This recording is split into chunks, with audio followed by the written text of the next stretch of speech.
In yesterday's video, we reported on Israel Adesanya and Carlos Ulberg potentially no longer being on good terms. For those unaware, the two have been close friends and longtime training partners at City Kickboxing. Izzy did not post a prediction or reaction video to UFC 327 and has yet to publicly congratulate Ulberg on becoming the new UFC light heavyweight champion. On the other side, Ulberg did not publicly show support for Izzy for his fight against Joe Pyfer at UFC Seattle. It's also been noted that the two no longer follow each other on Instagram. At this time, there is speculation that the situation could involve a dispute over a woman, although nothing has been confirmed. Now City Kickboxing head coach and co-founder Eugene Bareman addressed the situation during an appearance on the Ariel Helwani show. He said the boys trained together leading up to UFC 327 and Israel's fight. In any gym, there's always going to be times where you're bumping heads with people. I've had people sparring and training together who end up in a full-blown fist fight. We aren't playing chess or checkers here. It's a physical and emotional sport, but the guys are all good. The media, social media, they can say what they want. Sometimes my fighters aren't getting along, but they've been civil to each other in the camps, and it seems like whatever happened is behind them. We've moved on. Curtis Blaydes suffered a fractured orbital bone and nose in his fight with Josh Hokit, which he lost by unanimous decision. Blaydes posted this to his Instagram. In the caption he wrote, "Emptied the clip, threw the gun. That SOB is tougher to kill than he looks." Hokit left a comment saying, "Right back at you." Blaydes reveals he actually ran into Hokit after the fight, and Hokit asked him why he didn't just give up. Did I end up speaking to Hokit after the fight? We both, obviously we both was in the ambulance. We both got taken to the nearest hospital, which is like a half hour away. And as we're being brought in on the gurney things, he's behind me. I'm not able to look behind me because if you ever been on the gurney, it blocks you from looking behind you. But I can hear him going, "Blaydes, why didn't you just give up?" Or at least that's what I think he said. But again, I got hit a lot, so.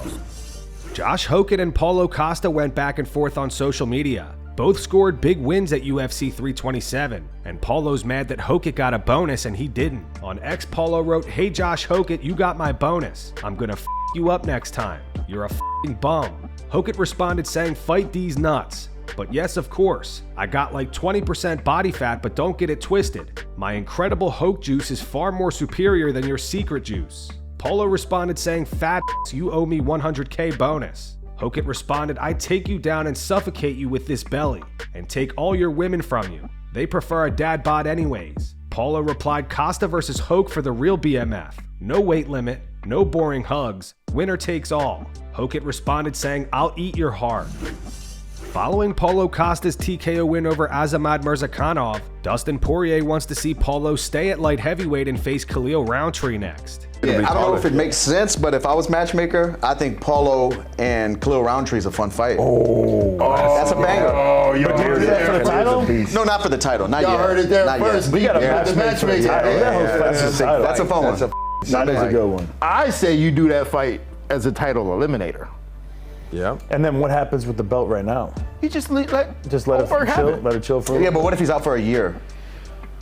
Well, I mean, but still, there's still so much movement that needs to happen anyway. Yeah. You know, it's not like there's this clear-cut guy who needs to fight for it right now anyway. So might as well just let them keep it until they kind of figure all that stuff out. So you do like Ankalaev versus Jan. Jan. New blood at 205 though. Need some new blood at 205. Yeah, 100%. And it looks like Paulo Costa might be that new blood. Ray Longo didn't hold back when speaking about Jiri Prochazka following his KO loss to Carlos Ulberg. Longo went off, saying Jiri totally blew it. Discuss mental illness in MMA because something is, it's all funny when the guy's praying up on Mount Olympus and standing on his head drinking his own piss. But this is what happens, man. This is what happens. That poor guy was confused mercy, mercy. What the? I mean, dude, you blew the fight. What's that thing? You blew it. You blew it. The guy wants to come back now and say, "You blew it." Holy, you got to be kidding. So you're saying as a coach, you wouldn't have had any mercy on him? Definitely not. That guy. First off, his first training is to go back and watch the Karate Kid 1. And Well, I thought of that Jon too. Jones. I Yeah. thought of that And too. this guy has got to Sweep the leg. You gotta be kidding me. Oh, Like, you gotta be kidding me.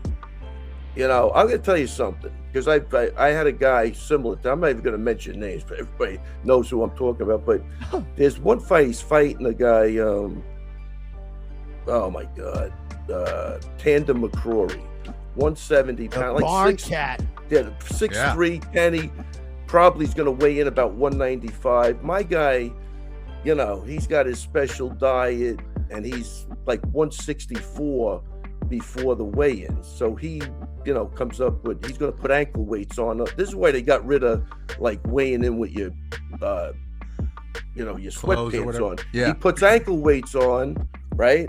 So he gets up to like 168. You know, McCrory's going to be 195. He's huge to begin with. You know what this guy does after the weigh-in? He fasted. So he probably came into that fight at 160. The other guy had to be what? So then he loses the fight, obviously, and he's crying afterwards. And I'm like, are you crying because you lost the fight? Or are you crying because you know you're crazy what you did? Like, I'm confused. Daniel Rodriguez appeared on the Ariel Helwani show yesterday, where he spoke about his experience spending 8 months in prison in Mexico. It was revealed that Rodriguez was arrested for possession of marijuana. Prior to the incident, he was on a 3-fight winning streak in the UFC, most recently earning a unanimous decision victory over Kevin Holland. He went on to say, "This is my first time in a Mexican jail, and I can tell you one thing for sure, it's the worst possible situation. Fortunately, I was able to make the best of it. I was able to pull a couple of strings and get a little bit of workout equipment there, and I was able to work out and try to stay in shape, but it's not the same. We only went to yard twice a week, and those days were the only days I would get to run. I spent the whole time running. I probably looked like a crazy dude out there just running laps and laps and laps and laps, but it was only twice a week. I think the worst part about the whole thing was the food. I felt a little bit unhealthy, a little malnourished. I think that was the toughest part, is the nutrition.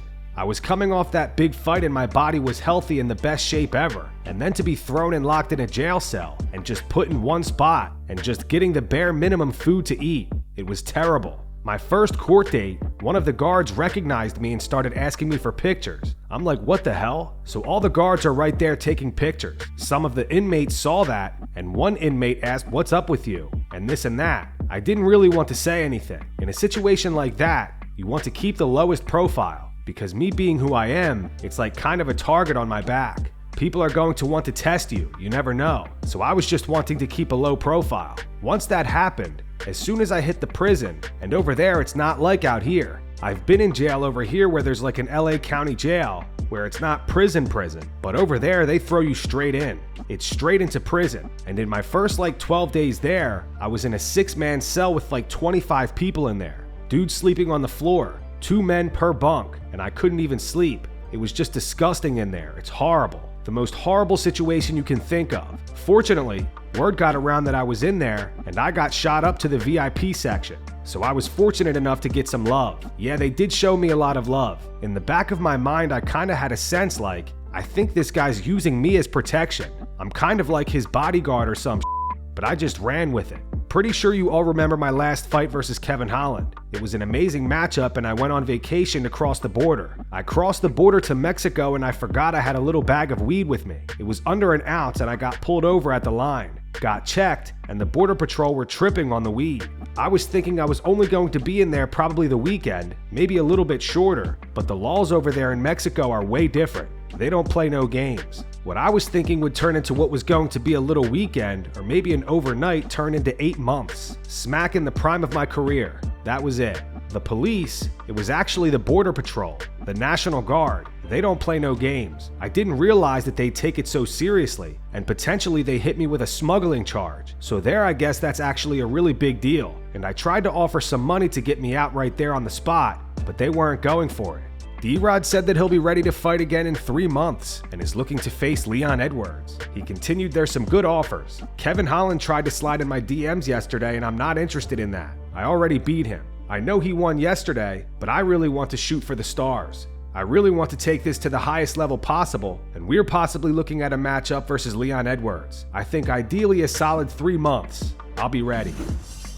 A fan got Jon Jones tattooed on his leg, and Jon loved it. That's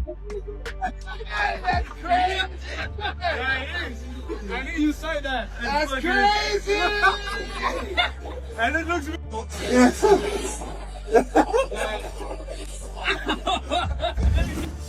Jorge Masvidal is targeting a matchup with Leon Edwards for his UFC return. However, Masvidal says the UFC can be difficult when it comes to negotiating fighter pay.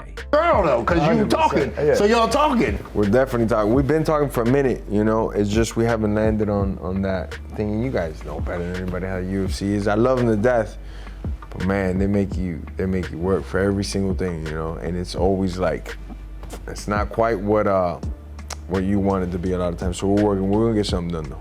Yeah. I think International Fight Week is a great return for you, man. 100%. If it can be around that time, it would be huge.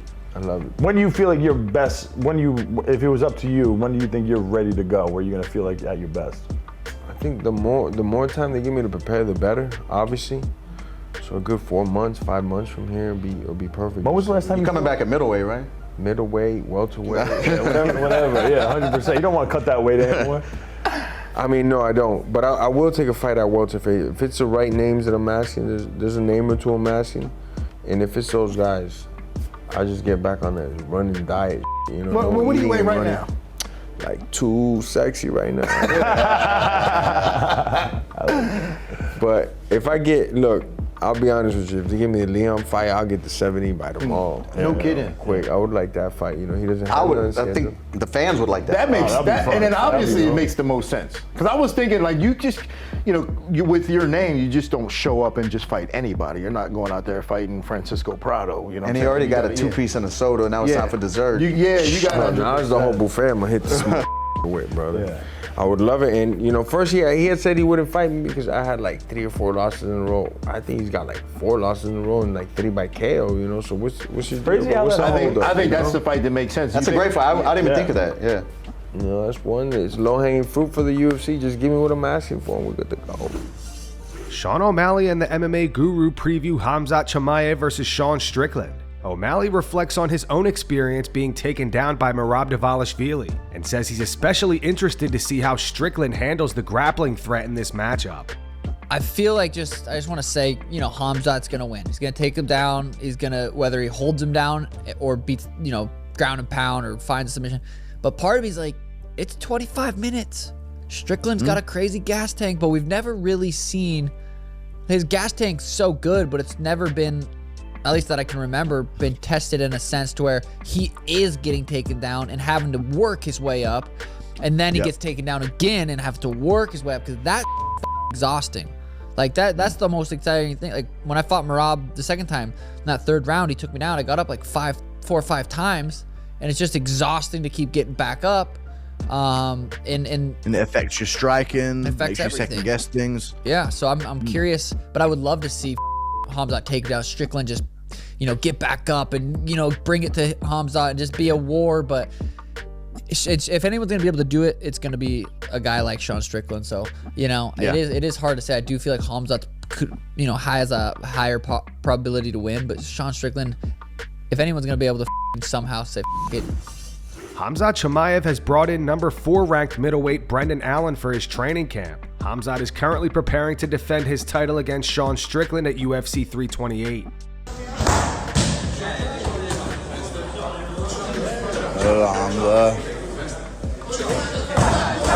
Brendan Allen Renoso.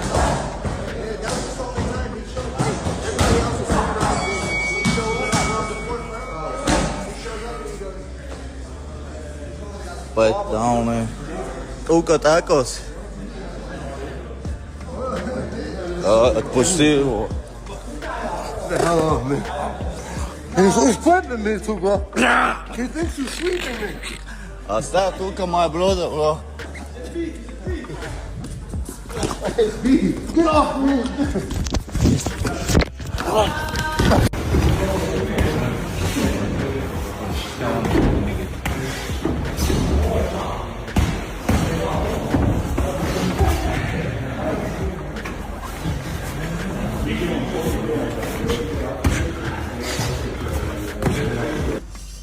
Carlos Ulberg had words for Jiri Prochazka yesterday on the Ariel Helwani show. Ulberg gave his take on Jiri, saying that he showed him mercy after seeing his knee was injured, which is why he ended up getting knocked out. Ulberg says that's bullshit and calls Jiri a pretender. He has said since that he showed you mercy and he regrets that, and he let his guard down as a result of that. Bullshit. That's bullshit. Total bullshit. That's fear. That was fear that he had. That wasn't any kind of mercy. Like, he knows he's a fighter, and that's the difference between a champion and someone who's just playing for the crowd. There was no mercy in there. He was full of fear, hesitation, and that's what got him clipped. So part of the reason why people love him so much is because he has this sort of like warrior, samurai, martial arts demeanor. Do you feel like he's just playing for the crowd? Is that what you're alluding to when he does that? I think he's a pretender. I think he's a pretender, and he knew that. I think he knows. I know that he's a pretender. So I think from the very time we faced off, he knew that this is going to be a fight. This is a real one right in front of me. He could feel it. So he knew that I knew he's a pretender. So I think when he had that moment where my leg was compromised, he thought, oh, this could be my opportunity. But with the perseverance that I had and pushed through that and was able to adapt with it, I wasn't going anywhere. There was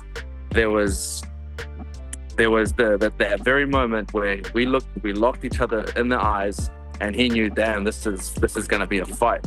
And that's going to wrap it up for the news. Thanks for watching. For daily MMA news and content, subscribe to Full Mount MMA and click the bell icon to be notified when we post videos. Here are the 3 top comments from last video. The first one's in reference to Israel Adesanya and Carlos Ulberg no longer being friends. It says Izzy and Ulberg fighting over Dan Hooker. The second one's from Casual TW10. It's in reference to UFC 327 allegedly having over 6,000 unsold tickets. It says, who knew jacking up the prices beyond reasonable expectations would result in people not buying tickets to mid-events? And the final one's from Iceman29992. It says, whatever is going on between Izzy and Ulberg is their business. They haven't made public for a reason. People are too damn nosy. Those were the 3 top comments from last video. If you want to be featured in the next one, all you have to do is comment down below. And if you missed yesterday's news, click the video on screen right now to get caught up.